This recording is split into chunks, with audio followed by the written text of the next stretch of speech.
I feel a little bit inspired too. So, well, we're here today to talk about the drone wars and assassinations, but I feel like this is just a symptom of the problem, and there's thousands of problems. And a lot of people may be disappointed by Obama. They expected a lot of change, but I personally knew exactly everything Obama was going to do. I mean, we could look at right when he was elected, he started appointing all the same bankers that caused the problem to his cabinet. He started appointing all the same military policy people to his cabinet.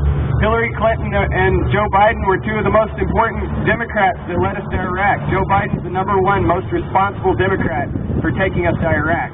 He was the chairman of the Senate Foreign Relations Committee when they were leading up to the war in Iraq, and he suppressed testimony from people that could prove that there was no weapons of mass destruction.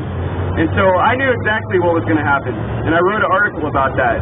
But essentially, we have all these problems. We have the drone wars, we have the assassinations, we have corrupt wars for profit that kill thousands of children, we have oil spills, we have pipelines, we have factory farms, we have global warming, we need to make a massive transition from fossil fuels to solar energy. We have one of the most corrupt healthcare systems on the planet. But all these issues are symptoms of a disease, and the disease is a lack of democracy in America. We have a rule by the 1%, less than 1%. We have a rule by the 0.1%. We have rule by corporations. We have corporate rule, a corporatocracy.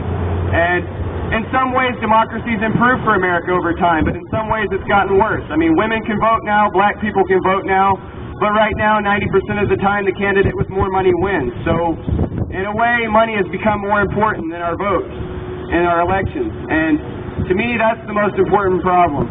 And I care about all the problems, but I think to really change everything, we can change little changes here and there. We can lobby our congressmen, we can do this and that. But we need drastic change, and I don't think drastic change is going to happen in America until we have more democracy. And to me, the most important, powerful thing we could do to improve democracy in America in one single effort is a nationwide movement that's been ongoing for a few years now. It's Move to Amend. There's a couple other organizations that are working on these issues too, but Move to Amend, I think, is the most effective organization so far.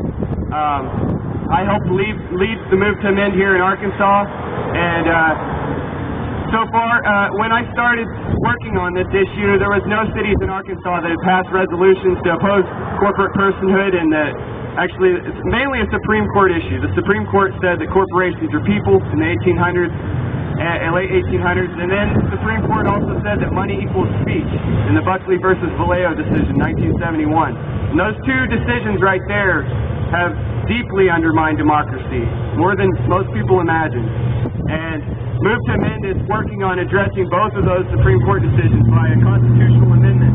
It's not an easy thing to amend the Constitution.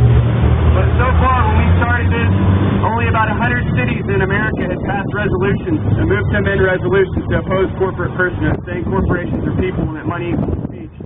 And we had an Occupy the Courts demonstration here. I'm not sure if you were here for that.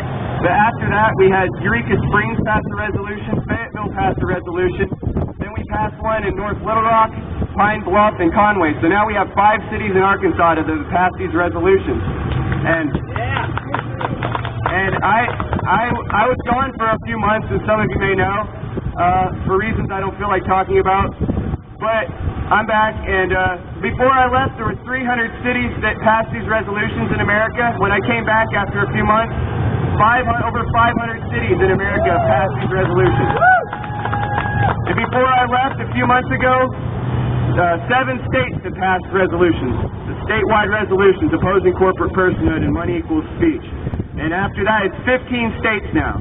And so my feeling is that once about half the nation, about 25 states or so, and a few more cities pass these, I mean, I think eventually it's inevitable. One of the leaders of David Cobb, he ran for the Green Party president at one point, I think. He's one of the main spokesmen for Move to Amend nationally. He's a lawyer, maybe a professor of law, and he said that, this is inevitable. It's snowballing. It's a matter of time. I hope it's less than 5 years. I don't know. But Anyway, what you can do, I can't do anything at the moment because I'm working on an immigration battle, but as soon as I'm done in a couple months, I'm going to continue working on trying to pass it in Little Rock and at the state level.